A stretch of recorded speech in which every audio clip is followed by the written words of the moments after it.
ka-farmers, panibagong umaga na naman, araw ng linggo ngayon. Pitas na naman tayo ng sitaw natin. Kanina ang pinitas natin okra, talbos ng okra, tapos bulaklak ng kalabasa, talbos ng sitaw pala. Ito, tingnan nyo, araw-araw, laki, 1 meter.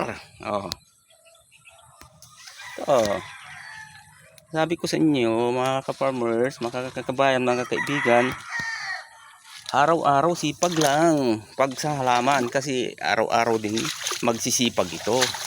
Hindi rin magsasawa. Tingnan nyo, mahaba na naman.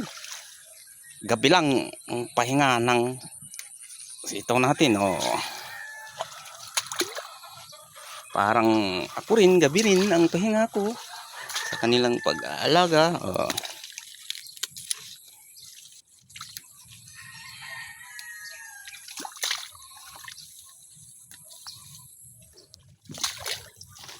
Okay, punta tayo dun sa kabila.